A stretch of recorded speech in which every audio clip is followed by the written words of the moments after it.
am here with Chris Rehm, my good friend Chris Rehm, otherwise known as Key West Chris.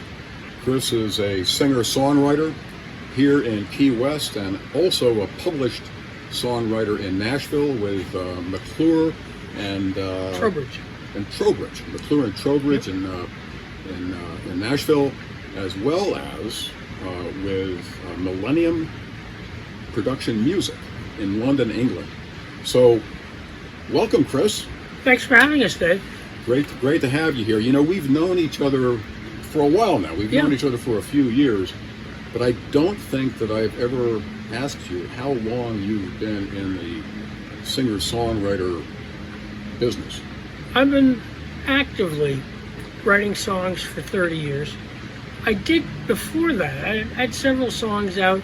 It was something that came naturally to me, but it was something I zeroed in on 30 years ago. But you know, before that, I'd write some songs here and there. I wrote a song called Wahoo Sunrise. And Wahoo Sunrise is a song about going fishing out here. I don't think I've ever heard that. Yeah, no, I've never played it for you. But I should. It's not a hard song to play, and it's a fun song. It's about fishing, going out to dry tortugas. It doesn't say dry tortugas, but that was the inspiration. That sounds like a winner. Oh, it could be. You never know. maybe so. So you've been doing this for, but I mean, all together, how many years now? 30 active. About 30 years. And with the publishing that you mentioned, I got published in 2001. Okay. That's when I got published. Okay. So I was actively writing songs a few years. So that's before not. that. So that was before you were here in Key West. Yeah, it started out before. Yeah, absolutely. It started out before Key West. I lived in Miami-Dade. But since you've been in Key West, it's mostly. I know you go across genres a bit. You incorporate a lot from all these different genres. But since you've been in Key West, I think it's mostly trunk rock. Is that correct? Kind of. It's a weird thing.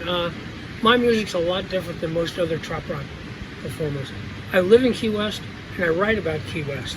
And there's a lot of people that are in the trop rock community that just love to know about things that are going on, not on the main drag, but like down the side street. Uh-huh. And so that's kind of where I fit in. Not that I'm playing down the side street, just that's where my music's coming from. So that I guess is considered trop rock. Okay.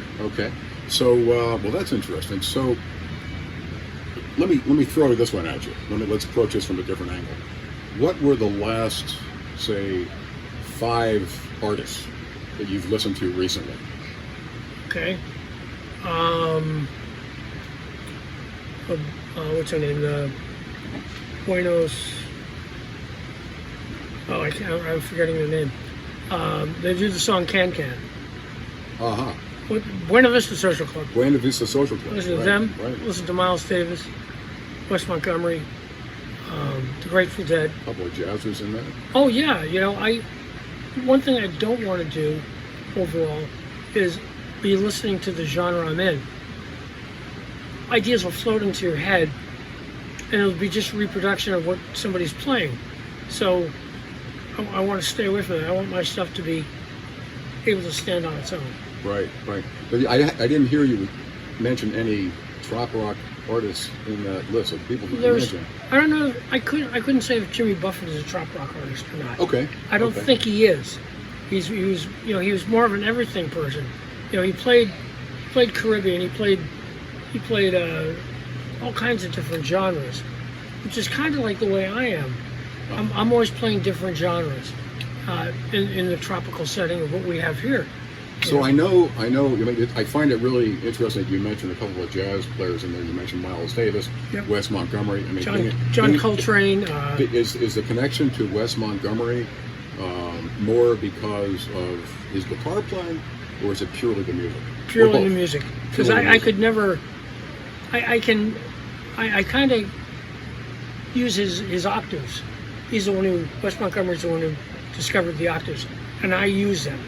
But I don't copy anything that he does, and my music isn't like anything like his.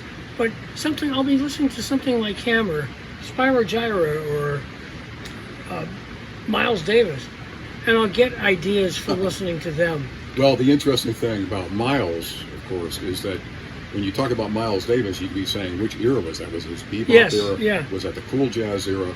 Was that when he was trying to transition to jazz rock fusion?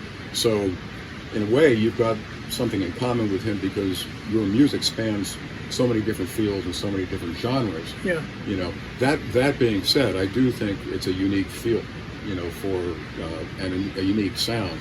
I think, I don't remember where I heard this, but somebody mentioned that if they were walking down the street and they heard a tune that they'd never heard before in their life, right, and they couldn't see you, they'd say, well, wait a minute, I can tell by the sound that must be Chris Rehm.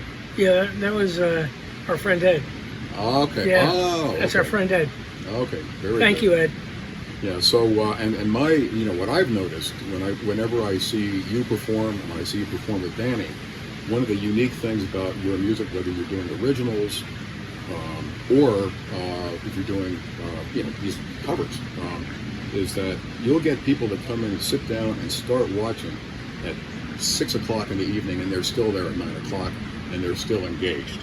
And I mean, to what degree do you think that has to do with something special or unique about your approach to how you write songs or how you perform, or how do you do that? How do you keep people I engaged? don't, because I don't know how that happens, but it happens, and I'm grateful for it.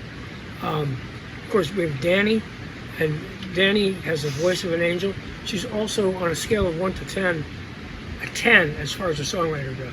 Indeed. She's, you know, I'll hear these other songwriters, and everything they have like 5 songs, and everything they play sounds like one of those 5 songs. Dany's is all different. It's all unique, and and always a great sense of humor Yes. in there too, which you're able to play off of. Of course. I would think quite a bit. Well, you are definitely unique.